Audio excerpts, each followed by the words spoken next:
અને હવે ભાવનગર જિલ્લા વિશે વાત કરવી છે। વિકાસના દાવા વચ્ચે ભાવનગરના મહુવામાંથી સામે આવેલા દ્રશ્યો તમને વિચારવા માટે મજબૂર કરી દેશે। વરસાદે વિરામ લઈ લીધો છે, પરંતુ મહુવાના વોર્ડ નંબર 8માં પાણી હજુ ઓસર્યું નથી। સોસાયટીમાં પાણી, રસ્તામાં પાણી અને રસ્તા પર કાદવ કીચડનું સામ્રાજ્ય। સૌથી ચોંકાવનારી વાત એ છે કે આ વિસ્તાર મહુવા નગરપાલિકાના પ્રમુખ અને કારોબારી ચેરમેનનો મત વિસ્તાર છે। ત્યારે જુઓ દીવા તળે અંધારા જેવી સ્થિતિનો આ ખાસ રિપોર્ટ।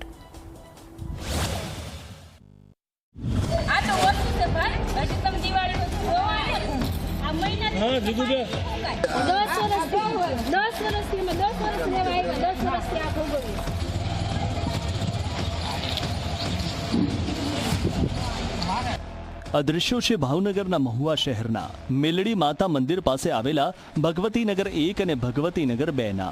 વરસાદ અટકી ગયો, પણ અહીં પાણી જાણે જવાનું નામ જ નથી લઈ રહ્યું। ક્યાંક ઘરોની આસપાસ પાણી, ક્યાંક રસ્તા પર કાદવ, તો ક્યાંક આંગણવાડીની બહાર જ પાણીનું સામ્રાજ્ય। નાના ભૂલકાઓને આંગણવાડી સુધી પહોંચાડવા માટે વાલીઓને ભરાયેલા પાણીમાંથી પસાર થવું પડે છે।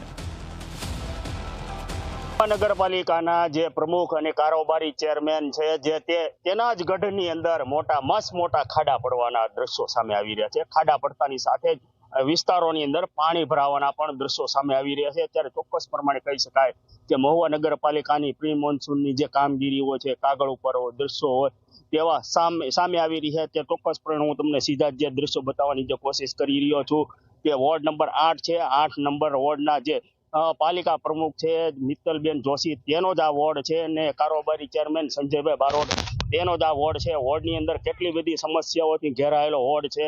અવારનવાર રજૂઆત કરે છે, છતાં પણ કોઈ પણ જાતની દરકાર લેવામાં નથી આવી રહી। સ્થાનિકોનો આક્ષેપ છે કે દર ચોમાસે અહીં આવી સ્થિતિ સર્જાય છે અને પાણી 2-4 મહિના સુધી ભરાયેલું રહે છે। પાણી ભરાવાના કારણે ઝેરી સાપ અને વીછી જેવા જીવજંતુઓનો પણ ભય સતાવે છે। એટલું જ નહીં, કોઈ ઇમરજન્સી આવે અને હોસ્પિટલ લઈ જવાની જરૂર પડે તો 108 એમ્બ્યુલન્સ પણ અંદર સુધી પહોંચી શકતી નથી, એવો સ્થાનિકોનો દાવો છે। 8 વર્ષથી અમે આમને મસ્ત પોઝિશનમાં છે, જી છે બરાબર। આ તમારાથી ન થતું હોય તમને કહો, તમે ફેરા નાખીને અમારે વ્યવસ્થિત કરી નાખીએ હાલવાનું। સરકારથી ન થતું હોય તો પછી અમને કહી દો, અમે અમારી સુવિધામાં રહીએ। અમારી માંગ ખાલી એટલો જ છે, ખાલી રસ્તો સારો। સ્થાનિકો કહે છે કે રોડ, ગટર અને પાણી જેવી પ્રાથમિક સુવિધાઓ માટે છેલ્લા 10 વર્ષથી રજૂઆતો કરવામાં આવી રહી છે, પરંતુ સમસ્યાનો કાયમી ઉકેલ હજી સુધી આવ્યો નથી। અને અહીં જ સવાલ ઊભો થાય છે, જે વિસ્તારમાં નગરપાલિકાના પ્રમુખ મિત્તલ જોશી અને કારોબારી ચેરમેન સંજય બારોટ જેવા સત્તાધીશોના વોર્ડનો સમાવેશ થાય છે, જો ત્યાં જ પ્રાથમિક સુવિધાઓની આવી સ્થિતિ હોય તો શહેરના અન્ય વિસ્તારોની સ્થિતિ કેવી હશે? સ્થાનિકોનો વધુ એક આક્ષેપ છે કે ચૂંટણી સમયે મત માંગવા આવતા નેતાઓ ત્યારબાદ જોવા મળતા નથી। જો કે સમગ્ર મામલે નગરપાલિકા પ્રમુખ મિત્તલ જોશીએ દાવો કર્યો છે કે ધારાસભ્યની ગ્રાન્ટ મંજૂર થયા બાદ વહેલી તકે સમસ્યાનો નિકાલ કરવામાં આવશે। ભગવતીનગરમાં જે પાણીનું જે નિકાલ જે કરવાનો છે એ આપણે થોડાક ટાઈમમાં અને બને ત્યાં સુધી ધારાસભ્યની ગ્રાન્ટમાંથી જે મંજૂર થશે તે આપણે બને તકે જેટલું જલ્દી થાય એટલું કરાવીશું અને કાયમી માટે એ કરીશું। બીજી તરફ કારોબારી ચેરમેન સંજય બારોટનું કહેવું છે કે તેમને આ સમસ્યાની જાણ મીડિયાના માધ્યમથી થઈ છે અને ટૂંક સમયમાં લોકોની સુખાકારી માટે પગલાં લેવામાં આવશે, જ્યારે ચીફ ઓફિસરે પણ ભૂંગળા મૂકીને પાણીનો નિકાલ કરવાની ખાતરી આપી છે।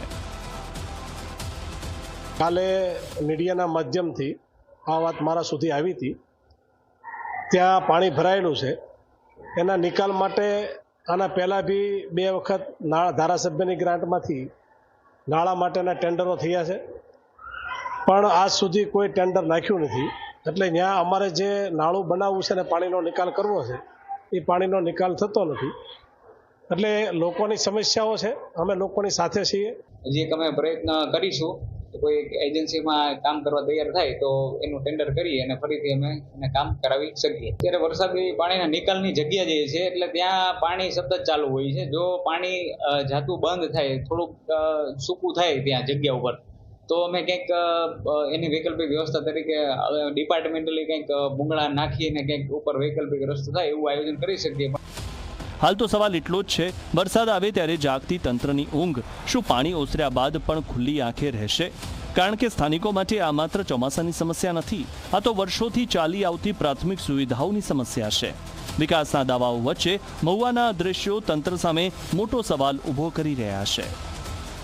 અરશદ દસાડિયા, ઝી મીડિયા, ભાવનગર.